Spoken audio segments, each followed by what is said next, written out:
Hey guys, welcome back to Studio One with me, Gregor. So originally, I wanted to call this video how to turn your very first song idea into an arrangement in Studio One, but then I figured that the tips that I'm going to present today are not just useful when you're arranging your very first song, but whenever you're stuck with the infamous writer's block, not knowing where to start and where to pick it up from there. So with that said, here are my 4 favorite methods to beat writer's block in Studio One. So my first tip, and that's really an important one, would be to install additional Soundset content that comes with Studio One and especially your PreSonus membership. You have access to so many gigabytes of loops, libraries, samples and instruments that you should take advantage of. You don't have to come up with everything yourself. You can just get inspired by an idea and take it from there. So in order to do that, go to Studio One here on the start page, and then open up the installations menu that you find right here. And then just make sure that you have the additional content that comes with your version of Studio One or PreSonus, that you have that installed. So for example, the Impact XT Kits and Sounds is an amazing starting point. And also, in case you have the PreSonus membership, you should also check out Deep Flight 1, which turns the Presence XT, a sample player which is usually used for traditional instruments, into a hybrid synthesizer. Moreover, once you install this content, you'll also find a ton of loops that are completely flexible and really just starting points. You can adjust everything about them to your liking, and that can really spark the creativity and get you forward. Which leads me straight to my next point, music loops. Use music loops more often in Studio One. This can be a great way to get your beat going in no time.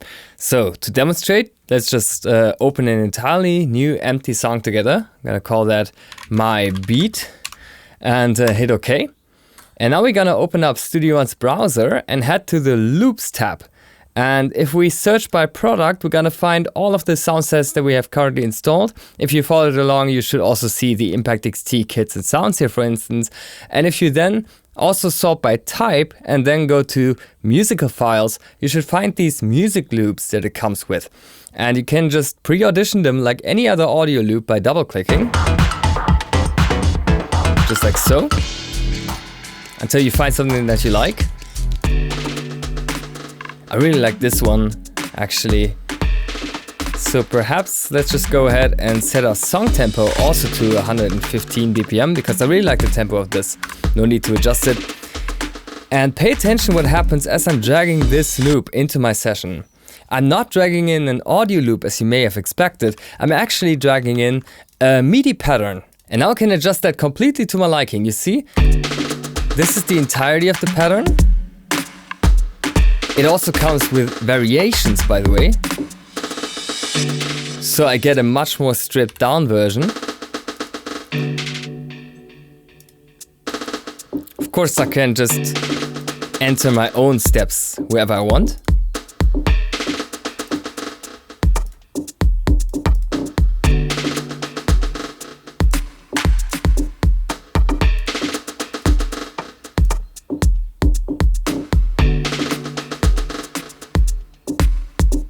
Right, you get the idea.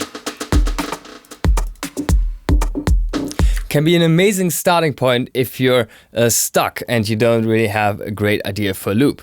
Let's just play back the variation, the original one.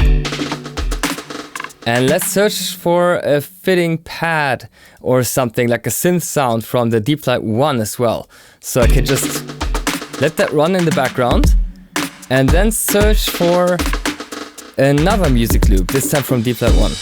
For example, this one. Could be nice, so let's just throw that in as well.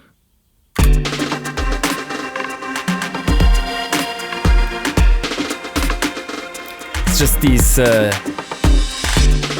that blum tone isn't fitting too nicely, so maybe let's just go ahead and mute those.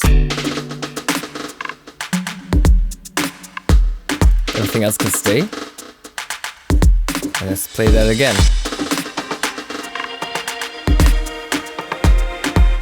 Very nice. Maybe let's add just one more.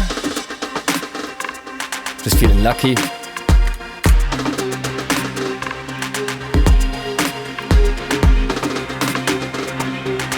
And now I already have a starting point for a beat, and I can completely adjust this to my liking. Like, I don't have to use these progressions at all. I can just change them into anything I want. For example, I could just go up 2 semitones. After that, I could go like... Right, so you still have full control over the loop. Try out music loops. They really give you so much more creative freedom than traditional audio loops because you can still adjust everything about them. And if you want to learn more about music loops, I have an entire video dedicated to them that goes much more in depth, and I'm gonna link that to you right here. Alright, so I added just a tiny percussion loop that I had in my sample library, an audio file, and now it sounds like this.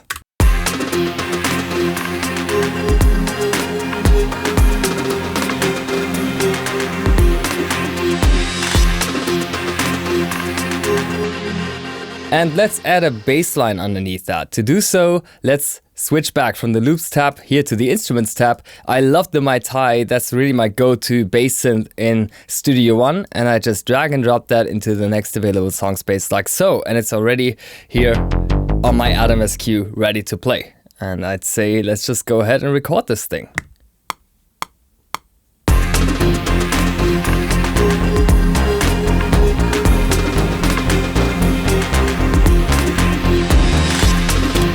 Not the best playing, but luckily I can hit Q on my keyboard for quantizing.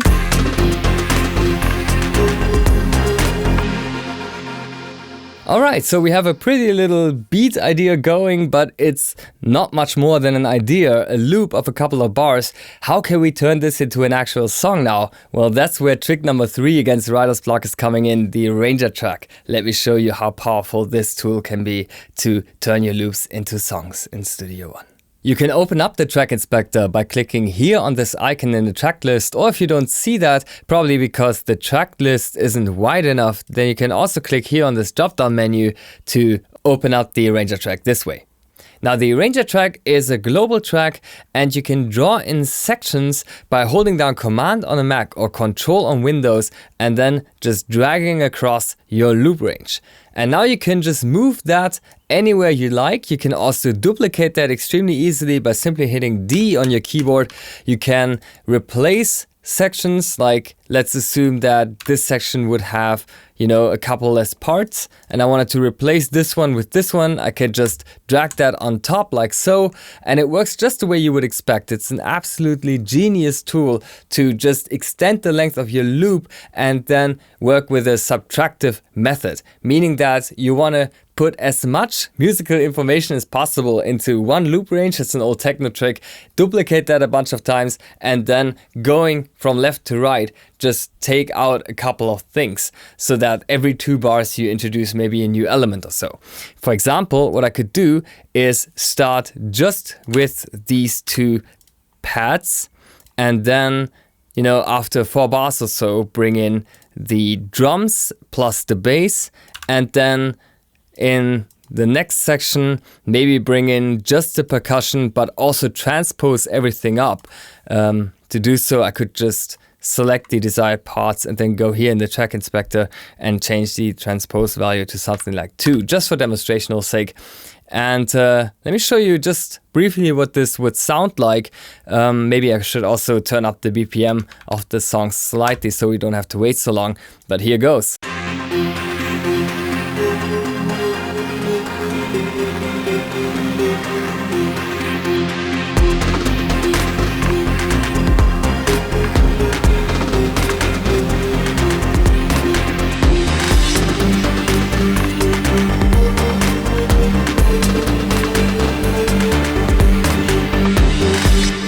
Right?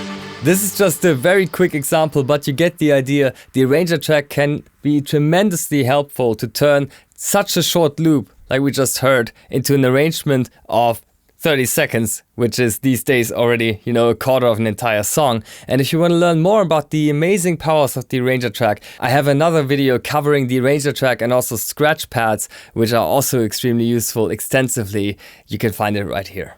The fourth and final method I want to share with you today to combat a writer's block, not just in Studio One, but also in songwriting in general, is the chord track. Now, the chord track is genius because it allows you not just to transpose and modulate already existing material, but you can also use it as a harmonic blueprint tool. Let me show you. So we head over to the start page again and open up a completely new song for demonstrational sake. Call that chord track idea maybe. And hit enter for OK. And now I just want to show you something really cool. We're gonna open up the chord track by clicking once again here in the drop down menu. And now, just like we did it with the arranger track, we want to hold down Command on a Mac or Control on Windows to draw in chord sections, much like we drew in arranger sections before that helped us to move everything underneath. These chord sections can now modulate or transpose any amount of tracks that we desire into the specified chord. Now, if you want to learn more about how the chord track works and how the follow modes work and everything, I have covered that extensively in another tutorial that I'm going to link you here.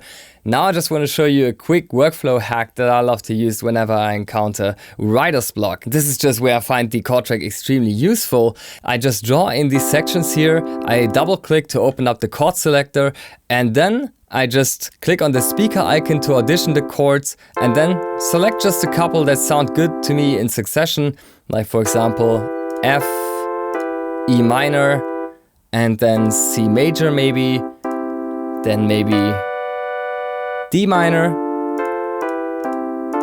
Yeah, and if I find a chord progression that sounds nice to me, I then go to the instruments browser, select any kind of preset that I want, like for example, let's go with this synthwave pad here, drag that into my track list, and now check it out. I just select the chord track, drag that down, bam, and I have the chord progression, kind of like the harmonic blueprint that I can base the entire foundation of my song on. Maybe that's not the perfect preset sound. Maybe let's try this one.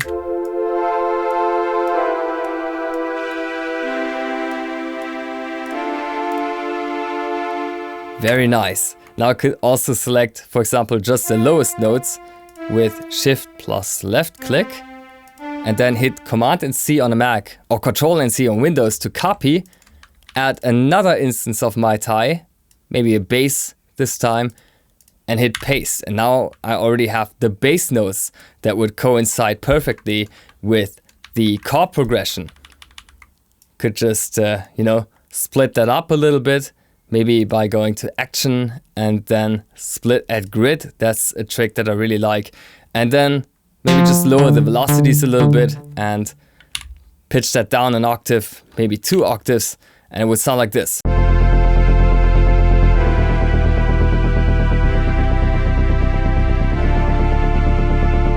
Right, and I can go anywhere I want from there. This is just to get me started. And I mean, once I add drums and everything to this is already, way further than I was just 5 minutes ago. And I know where to take it from there with vocals and everything. So this is what I love to do whenever I encounter writer's block. And whenever you get stuck next in writer's block, I hope that one of the methods shown today is going to help you out. Thank you for watching.